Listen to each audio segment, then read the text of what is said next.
Lea ang may kasalanan ng lahat na ito. Isa lang ang hinihiling ko ngayong gabi, na mapasama na siya. Mga taksil na sa pilihan. Walang awa.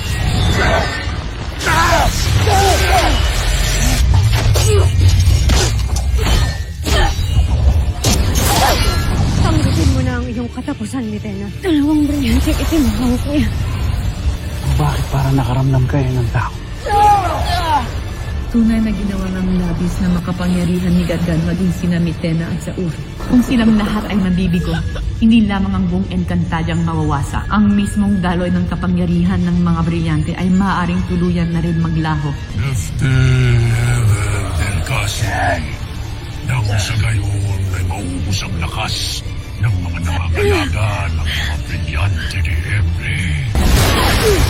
Para kayong mga inakay na nangangailangan ng tulong ng iyong mga ina. Wala kang karapatang kutyain ang aming mga anak.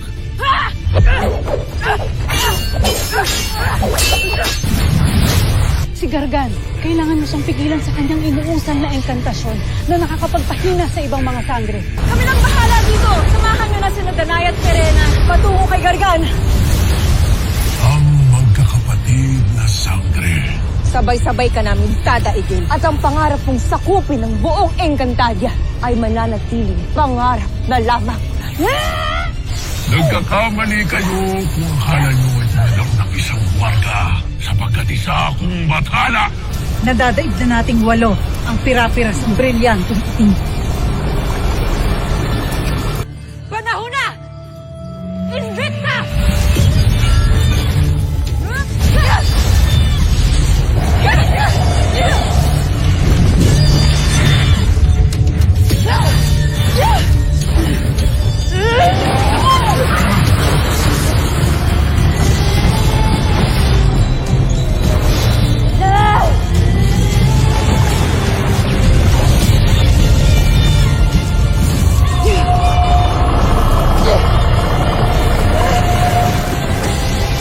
Tanggapin mo na ang iyong pagkatalo, Gargan.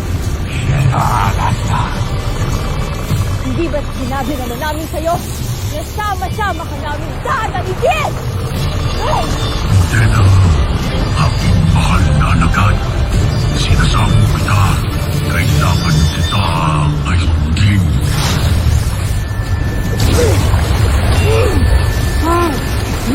Budala! Bakit mo maliwan? Ganon! Bumalik ka dito! Kaawa-awang Agodo. Iniwan ang kanyang kapanalik. O kapanalik nga ba?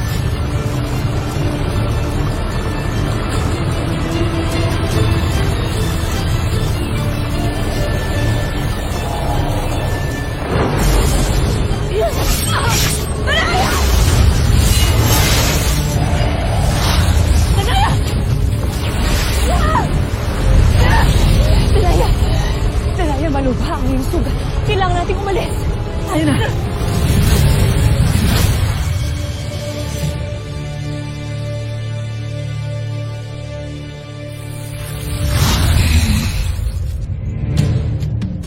Grabe, Mitena.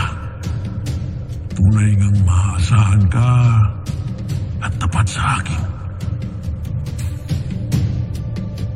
Tinatawag ko ang aking mga alagad. Tapos na ang labanan para sa gabing ito.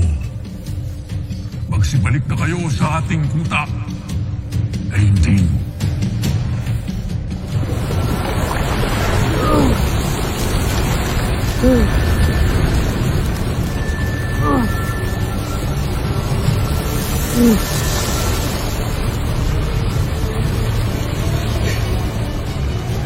Hindi ba tayo tapos? Wala sa kanila. Mga kabaldiwa.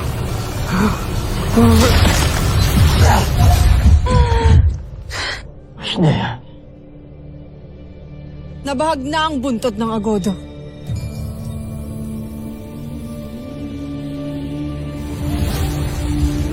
Ashti. Ada. Ashti, nadaig niyo ba si Gargan? Hindi. Ngunit kailangan tayong lahat ni Danaya sa Lereo. Kaya tayo na.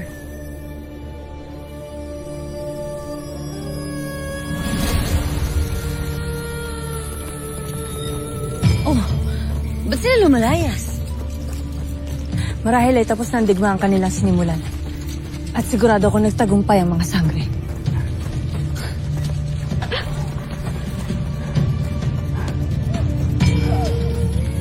Huwag kayong magtitiwala sa nangyayaring ito.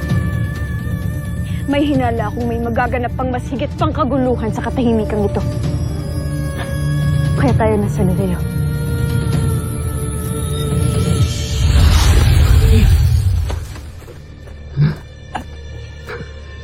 Maligayang pagbabalik, Bathala. Nagtagumpay ba kayo sa inyong mga digmaan? Manahimik ka sa Brilliant! Hindi tayo dapat umurong, Panginoon. Lalo na't hindi pa natin sila nadadaig. Sapagkat walang saysay para sa ating Zaur. Sapagkat hindi sila nagpapadaig.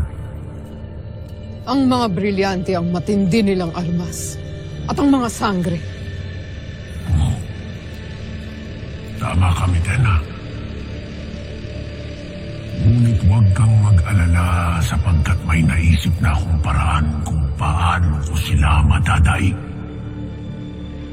At tiyak ko na sa pagkakataong ito ay mapapasa akin ng kanilang mga brilyante.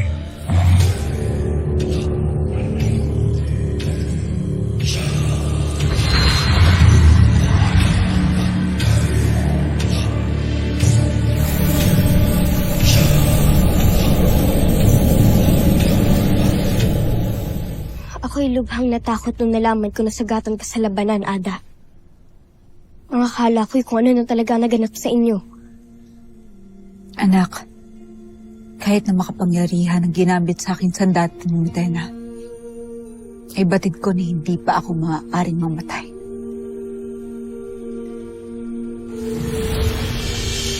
Danaya, Apay, Kamusta ang pakiramdam mo? maayos naman ako, anak. Mananatili tayong buo, nanay. Kahit pa matapos na ang digmaang ito. Gagawin natin ang lahat upang wala ng buhay ang mawala pa. Lalo na ang sa'yo. Hindi ka mawawala sa akin.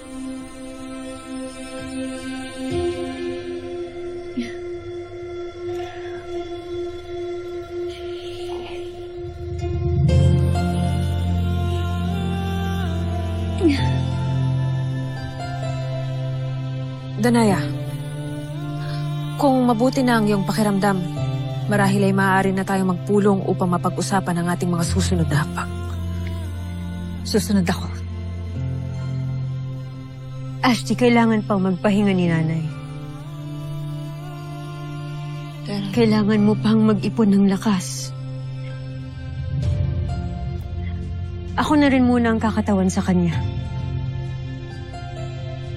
Magpahinga ka. Huwag kang tatayo. Abisala Eshma, anak. Ate, ikaw na ang bahala kay nanay. Kung gayon ay tayo na.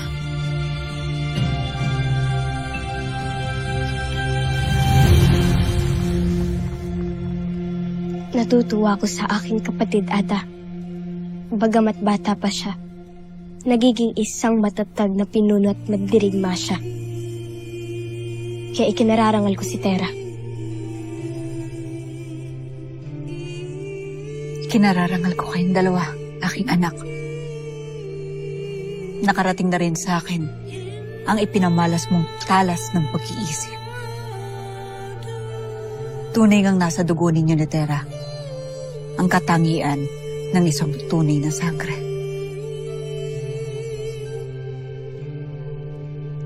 Isang sangre, ngunit isang ifrit.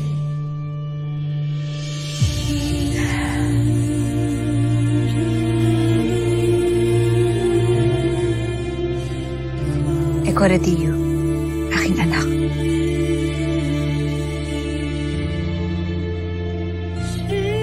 Naroon na ngayon sa tanggapan ng hara ang mga mahal na sangre. Ikaw na lamang iniintay, Sangre Dea. Tayo na.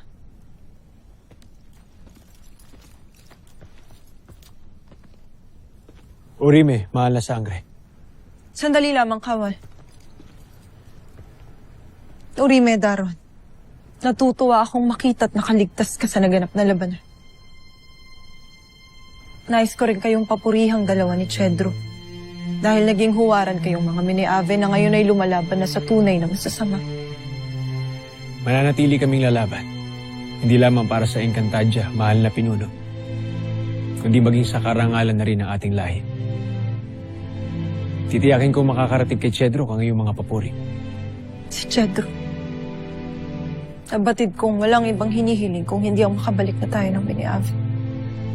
Darating ang panahon ngayon. Sa oras na magwakas ang kasamaan ni Gargan at ni Mitena. Kaya't ipagpatuloy ninyong mabubuting gawa. At kung maaari hanapin at sabihan mo ang iba pa nating mga kalahi na lagalag at wala pa ring tahanang matuluyan. Sama-sama tayong magbabalik ng mini-ave.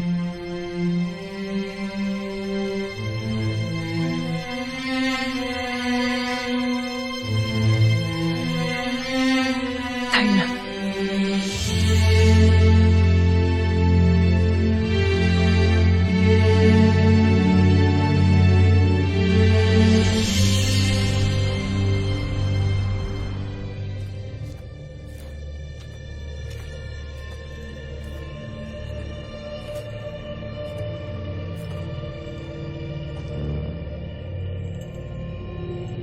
Darating rin ang takdang panahon na mapapasa atin ang kaharian ng mga diwata.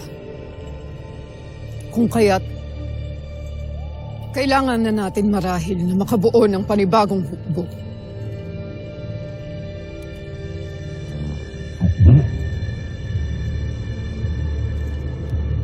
Hindi lamang hukbo ang kakailanganin natin upang matalo ang mga sangre. Na nakatitiyak akong nagpupulong na ngayon upang mag-isip ng paraan kung paano nila ako madadaig. Kailangan mo nga ang kanilang mga brilyante. Ngunit batid natin na hindi ito ganun kadaling kunin sa kanila. Kahit na ikaw pa ay isang batala. Hindi ko ito kailangan kunin sa kanila, Mitena. Sapagkat sila mismo ang magdadala at magbibigay sa akin ng kapangyarihan. Paano? Akala ko ba ay may kakayahan kang manghula, Mitena? Ano tila nabulag yata ang iyong pangatlong mata.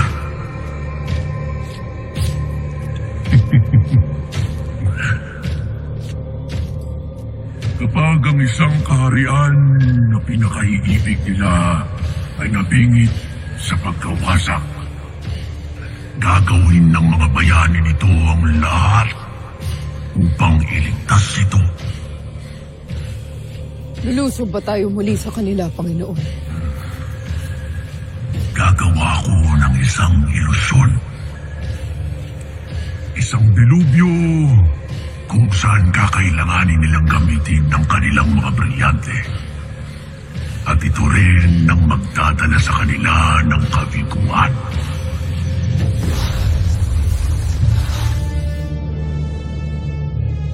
Arke! Arke! Demose! Arke! Suste! Moste!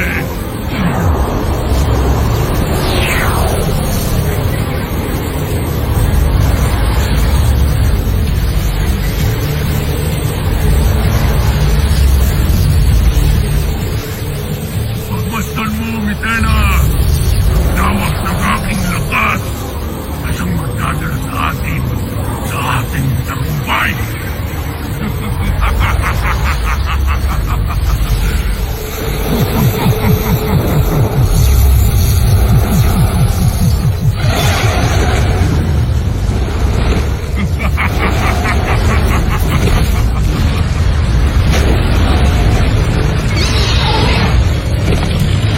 Kung hindi tayo naging maagap, maaaring nasakop na rin ni Gargan ang Encantadia. Hindi yun hahayaan ng ating mga Ada Adams. Kaya ako'y labis na nagpapasalamat na narito ang magkakapatid ng mga sangre upang tayo'y gabayan. Tama ka, Flamara. At kasabay ng pagtulong nila sa atin, ay dapat lalo na tayong tumindig para sa ating mga sarili. Para sa mundo ng mga tao at para sa buong Encantadia. Kailangan na maging mas karapat-dapat tayo bilang mga tagapangalaga ng ating mga brilyante. Ngunit hindi pa rin sapat ang ating kakayahan para sa mga nakakatandang sangre. At higit na mas malakas ang ating mga kalaban kumpara sa mga nakalipas nating nakaaway, Dea. Kaya't kinakailangan pa rin natin ng tulong ng ating mga ada. Pero Adamus, ilang beses na rin nanganib ang buhay ng ating mga ina para lang tulungan tayo. Nagawa na ng mga mahal na sangre ang kanilang mga tungkulin. Kaya sa palagay ko ay panahon naman para sila naman na magpahinga. Sila naman ang mabuhay ng payapa. At mangyayari yun dahil kailangan natin ng mas malalim pang karunungan upang kilalanin pa ang ating mga kakayahan at ang kapangyarihan ng mga brilyante.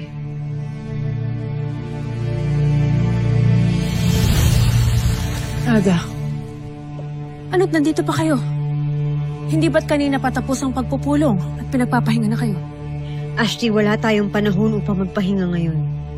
Kailangan naming magbantay. Baka sakaling lumusob ulit ang hukbo ni Gargan.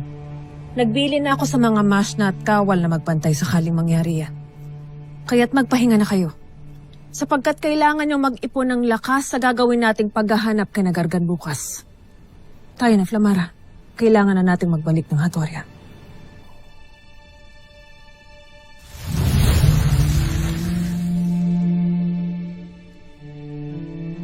Ang totoo niyan ay hindi pa hinahanap ng aking katawan ng pagpapahinga.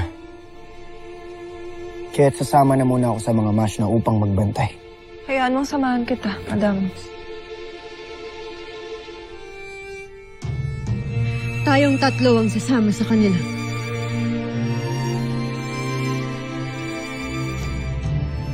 Tayo na.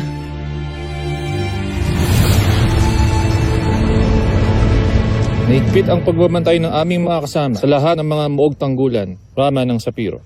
Wala ring ulat mula roon o anumang kaguluhan o pagbabanta. Thank you, Lord!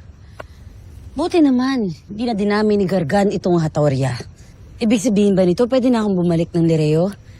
Gusto ko na makita ang aking inay. Kira, Alhara, Soldarius. ang reformar. maaari ka nang magbalik. Lalo pat narito na kami ni Flamara. At isama mo na rin ang rama ng Sapiro. Sapagkat maaaring hinahanap na siya ng kanyang kabiyak.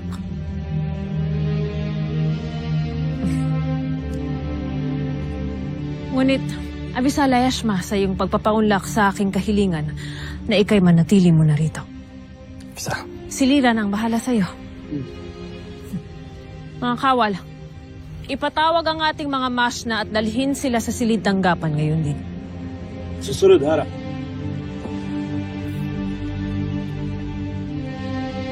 Ako bahala dyan, Ashti.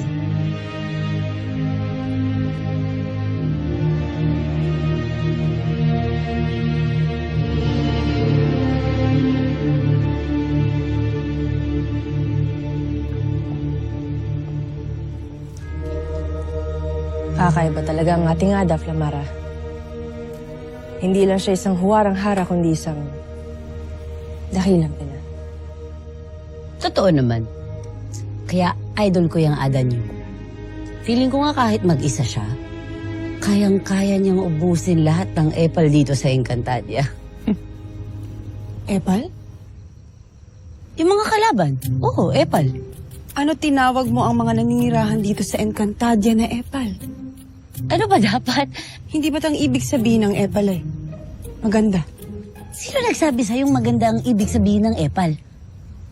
Ang ibig sabihin ng epal, paano ko ba i-explain sa'yo? Yung parang lumalagpas ka sa linya, or papansin ka, or basta mapangit yung ano. Tanong mo ba si Lira? Sigurado ka ba sa iyong sinasabi? Oo, ano ka ba? Di ba lumaki ako sa mundo ng mga tao? Tanungin mo yung kapatid mo. Ave! Pangit! Pangit? Pangit? Pangit. Mawalang galang na mga mahal na sangre. Ngunit kailangan na nating tumuon ng Nereo. Oo nga pala. Sasama ako. Hala. Ngunit Flamara, kakarating mo lamang dito. Poltre, Edea. Ngunit may mga epal lamang kung kailangan puntahan. Alam mo yung kapatid mo, laging pikon, no? Paano tayo pupuntang Lireo ngayon? Kaya mo mag-ibigtos?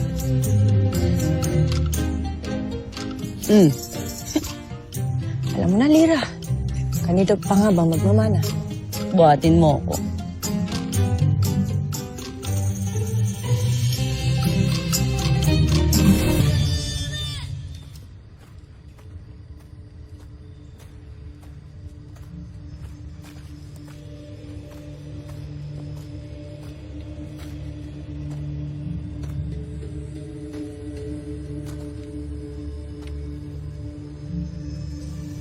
Tahimik ang paligid. Mas maging mapagmatsyag. Kalimitay dumarating sa tahimik na paligid. Ang unos. O di kaya'y banta.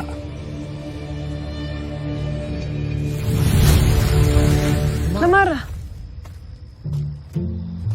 Bakit nagbalik ka? Sapagkat hindi ko nais iwan ang aking mga epal na kaibigan at alpe.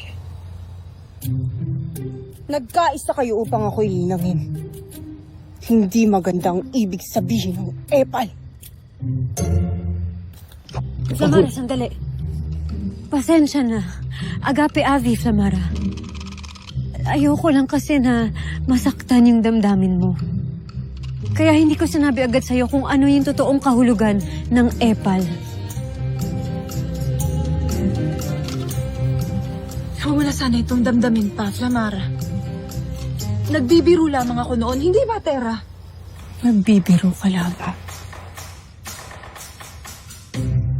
Flamara!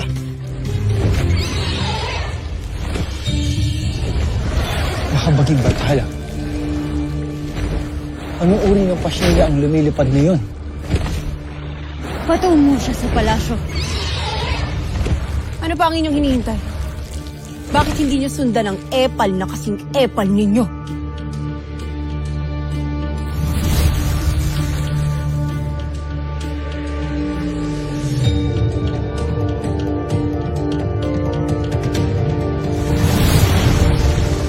Ibig ko lamang malaman kung ang aming haraba ay nasa mabuting kalagayan. Hindi.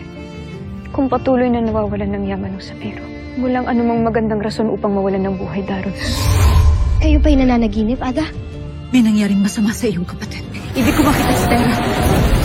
Nagtagumpay ka sa iyong ginawa. Hindi lamang ako nagtagumpay na maagaw ang dalawa sa kanilang malakas na armas, Mitena. Katakdaan na hindi lamang ang pagkawasak ng Encantadia, hindi maging ng Devas.